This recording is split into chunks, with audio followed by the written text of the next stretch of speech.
Welcome to 2025. We're gonna wrap up 2024.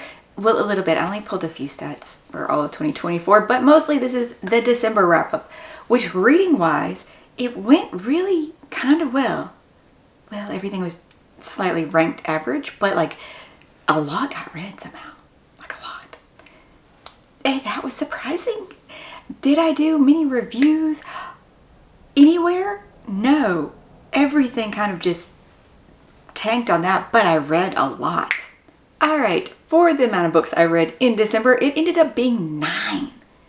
I read 9 books somehow, mostly because they were audiobooks and Christmas themed and light fall week. In the formats, there was 1 physical and like only physical, and that was 352 pages read, 5 audiobooks, and 3 mixed ones. So that's 2 of them that were ebook audio mixed, where I was like going back and forth a little bit or listening along while reading it. And 1 was a physical audio mix, for a total of 132 hours listened to, which sounds low. Really? I don't know. Did I forget to type one in? The star ratings. There was one that's 4.5. I did the graphic. I didn't even do that. I'm still debating that one. We'll get to that. 2 4 stars, 5 3.5 stars, and 1 3-star book. And I had no DNFs in the month of December. That's exciting. That's very exciting. For the things read, we started at the beginning of the month, which would be Midnight in Everwood by M.A. Kuzumeyer. And this one was our buddy read for the month. It was a 3.5 stars. It is supposed to have gotten its own review. I think this will be the first one that I don't do a review for though, because it was just alright. And I read it at the very beginning of the month. And then I went into, the other book and I got sick, and now I just don't know that I want to reread it to do the review. And I didn't get the spoilery vlog done for it because I read it in just like a few days, and I started it, but it didn't. That was the first failed vlog of the month. The book, though, is kind of a nutcracker retelling. It is, right? Yeah. It takes place at Christmas time. We are following our main character.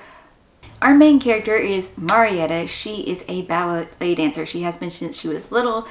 And unfortunately, though, at this point in time, being who she is, are they minor nobles? I think they were minor nobles. Her father is a judge, though, and they're like, you are supposed to be married. That is the life you have to go. You have to, promote the family, continue the family, and stuff like that. So they made an agreement with her that she could do this until she turned 21, and her birthday is right there at Christmas. So when that's her last ballet thing when they're performing. And then most of the book, why it's called Midnight in Everwood, is because she ends up in the magical land of Everwood. We're magic, and nothing is as it seems, though. Nothing is as it seems, but she accepts the king's invitation to be a dancer at his court to show the ballet, because nobody knew about ballet there. And things quickly spiral out of control, and it's all about her, though, finding her own strength, forming friendships and bonds, because she's never had friends because her mother always kind of kept her separate from everyone else, even the upper class kind of ladies. They were all different. She couldn't make friends with her people in her ballet class because her mom didn't consider them good quality people, and she didn't, I guess, want to make friends with the other lady peoples her age. It's her finding her voice. It's her finding out about making friends and standing up for herself. It was alright. I didn't think there was a whole lot of character growth. She still seemed to have slightly unrealistic expectations about things, but she got more realistic as things went on, I guess. I don't know. I'm sorry. I should have really done the vlog and the review for it. But her next book, Wind in Truth. Wind in Truth came out, and that was all I was waiting for, all I was hoping for at the end of the year, to get that book, to have the ending of this arc of Stormlight Archive, to be the ultimate 5-star book of the year. And it wasn't. Co-Pile rating was 4.5 stars. But the more I sit on it, I think it's inching closer to a 4 stars. And I know some people, it would even drop it lower than that. But it wasn't awful. It just wasn't what I was hoping for, what I was wanting. There was too many branching storylines. I did do the review for this one, kind of. It's not an in-depth review because I can't remember most of the details of the book. This is, though, the end of the first arc of books 1 through 5 of the Stormlight Archive, which takes place in Brandon Sanderson's Cosmere on the world of Roshar.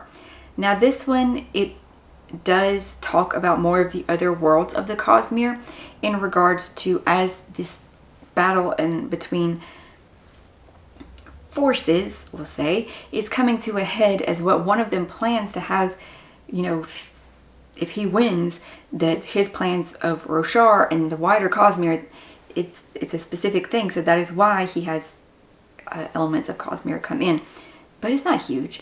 I don't think that it is.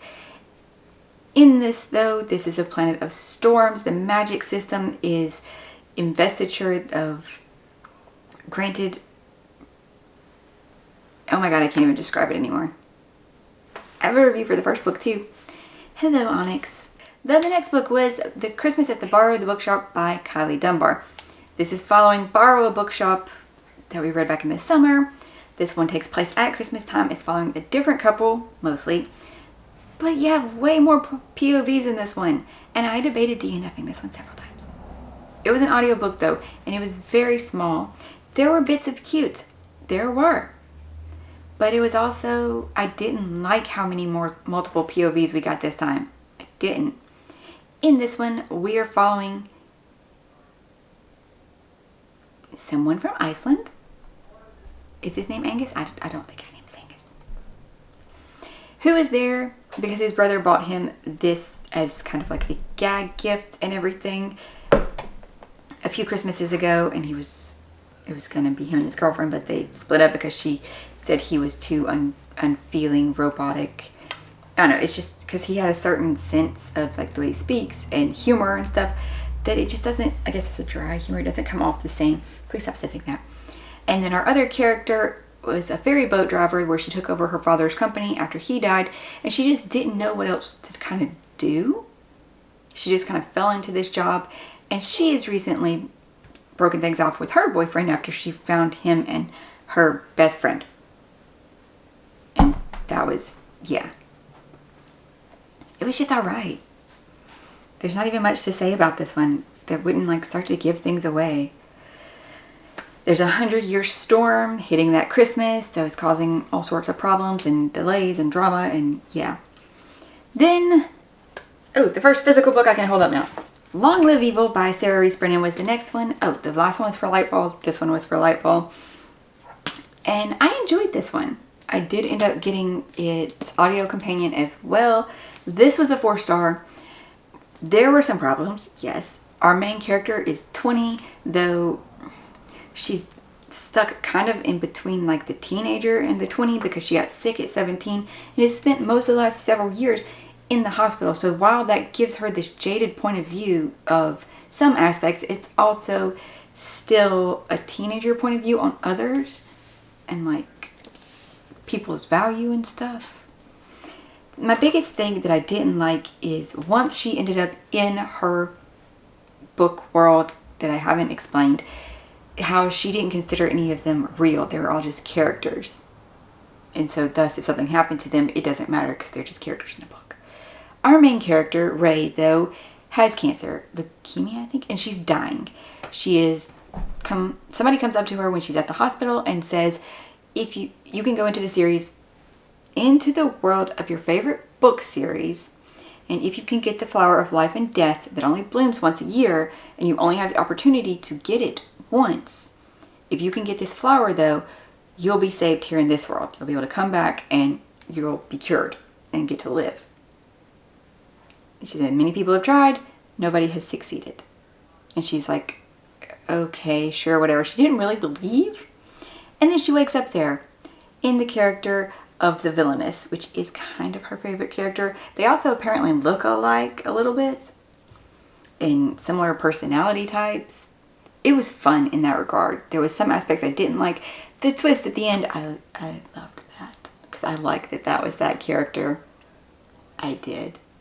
Then I started listening to A Holly Jolly Ever After by Julie Murphy and Sierra Simone while I was putting up our Christmas lights, and it is a spicy Christmas romance. It's the second in the Christmas Notch series. Each one of those seems to be following, well, the main books follow one of the boy band members of Inc., as the first one was one who's rebuilding his reputation after, just a scandalous kind of career, since he was always the bad boy of the group anyway.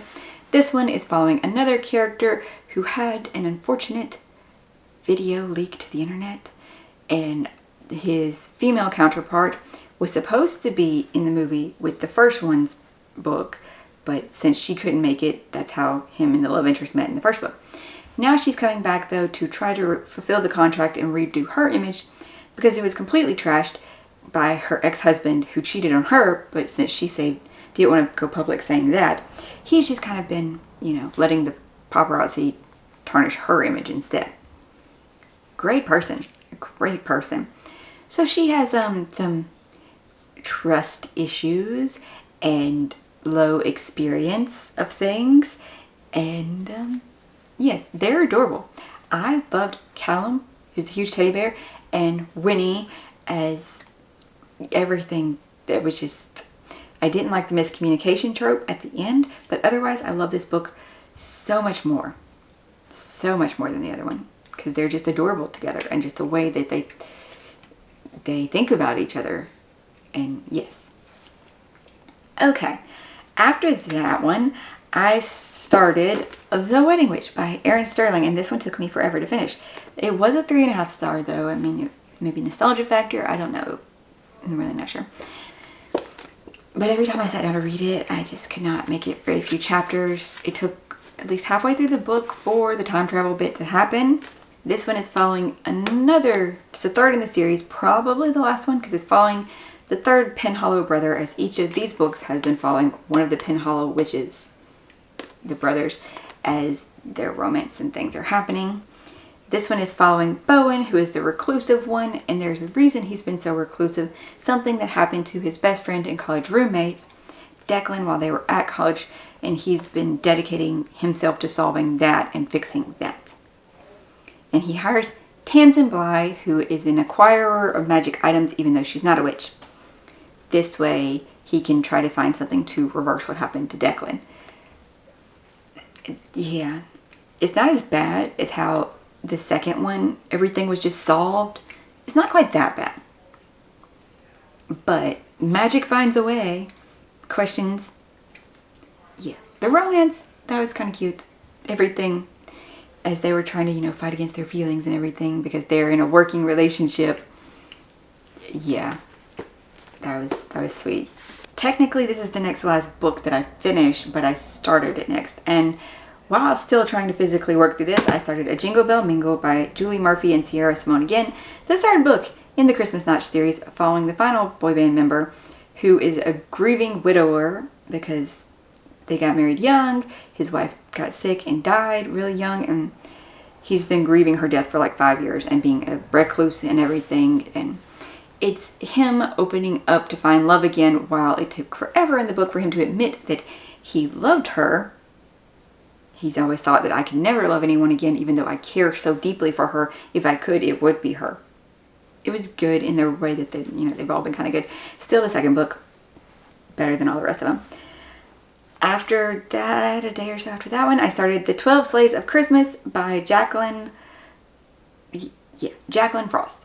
And this one, Copilot said was a 4, I suppose. This is a mystery series. It's the Christmas Tree Farms mystery series. It's the first book where we are following, I don't know what her name is anymore. Oh my god. She's returned home, though, to Mistletoe, Maine, to where her parents own a Christmas tree farm and a diner that's on, or something that's on the property that's part of it, as it is right into the first 12 days right before Christmas, and they always do this thing called the 12 Days of Reindeer Games. And they do games that are festive and bring a lot of people to the town. And right before it starts, though, the member of the Historical Society, who has been bothering everybody here recently about making sure everything is historically accurate in their historical Christmas town, I mean, for kind of a good reason, though, to get, Preservation Society money to show, we are trying to be historically accurate. Please help us restore our town. But she was just kind of mean about it and grumpy about it, and everybody was mad at her. And then she's dead. And our main character finds the body, and she just kind of can't let it go. It's not that she doesn't trust the sheriff to solve it, or the police chief. What is he? I don't remember if he's the sheriff or the police chief. And so our main character is fresh back in town and investigating into this because she just can't let it go because the pieces don't add up. And then she starts receiving death threats and threats against her family and their farm. And who it ended up being was surprising, I will say that. It was not figured into that at all. He went way into Crazy Town, though. Oh, I shouldn't have said that. That gives something away. Oh, well, it was interesting. I might continue the series. I might. Because the audiobook was fun enough. We shall see. It reads kind of like a Stephanie Plum novel, I guess, a little bit. And the final book of the year was The Last Night by Spencer Russell Smith. Say his name in the right order. This is kind of like a prequel novel, though, to his main trilogy that was the Lightforged trilogy, which is a sci fantasy thing where they're trying to escape their dying planet into space, and there's warring factions, though, on the planet where there's the main empire that has taken over the whole world, and the world is divided into dark side and light side. It doesn't rotate. That is just how their planet is. And they have two specific types of peoples that I think might be on both sides, but maybe not. The magic system's kind of cool, though. It is based off Auroramancy, which there was a glossary that I still haven't looked at yet. Should have possibly looked at it. But they use the aurora light of the planet, which I do believe there's an aurora day every 7 days or something. Because it seems like sometimes they go through it very fast. But they absorb the light of the auroras to be able to use their abilities. Some people can only use one color's ability to do one specific thing, while others are Aurorancers and they can use all the colors. They can do lots and lots of different things. The Last Night, though, is following 3 characters who are like of an adopted family, kind of. One of them being the Last Night because she was a guardian knight for the goddess, as there was a war between one goddess and the god. Not sure why.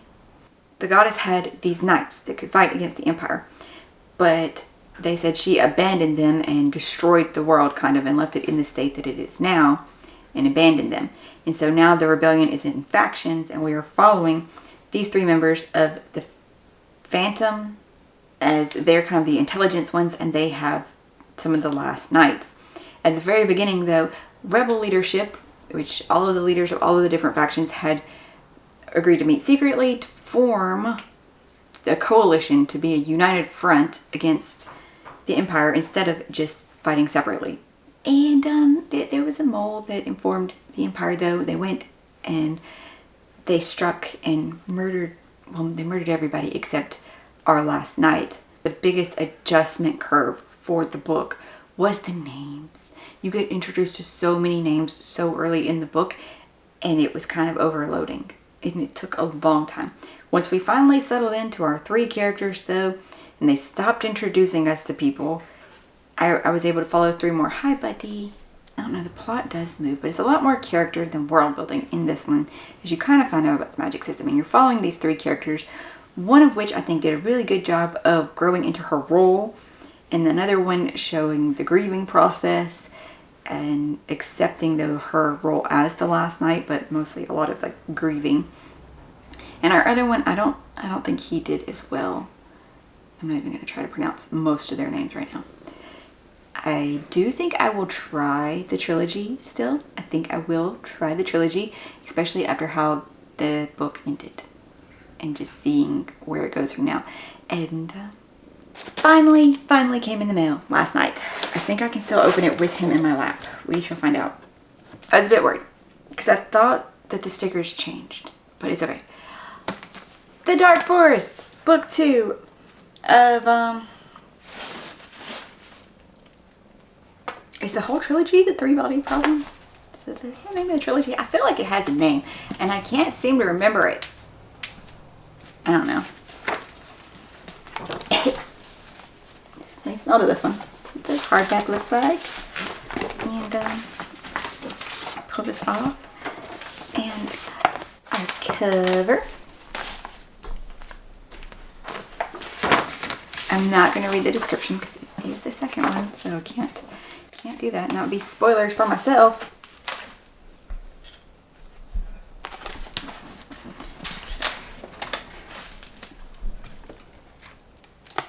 So this was the November Broken Binding Sci-Fi Sub book. And I'm waiting for my December one, and I'm also waiting to see what they're going to announce the next one is. And there's a buddy in a box now. Buddy's in the box. So yeah, I'm excited. I am very excited to start this series this year. Overall for the year, my co-pile sheet said that I started 86 books with the DNFs, so that means we had 4 DNFs throughout the year. Overall, I read 82 books. I don't know where I fell off on Goodreads, because I know this has some rereads on it. But I added some of the rereads to Goodreads as well, and I'm still in like the 70s. I don't know what I did. We're not going to set a reading goal this year, though. No, I'm not going to set a number. I say that now, and I might end up doing it later. I don't know. I don't think so. This is whatever. My main goal is to find things I love this year, because all of my 5 stars pretty much were from the Sun Eater series, which that's not horrible. I'm not mad about that. But it would have been nice to have like more than just in that series. You know? There were some surprises though, some random surprises from other things. So I think I only finished 2 series last year. Well, there wasn't a duology. And yeah, we're developing into babbling now. I'd love to know how your Decembers went, how your 2024 wrapped up. Was it everything you hoped for? My goodness, and the kittens. The kittens. Okay, I'm gonna go. I hope you enjoyed this and that you're having something great to read today. You're gonna subscribe for more content that's coming this month, this year. I have things planned. And I hope that they go as planned and work out and are fun and enjoyable for all of us. I hope you're having an excellent day and finding something great to read.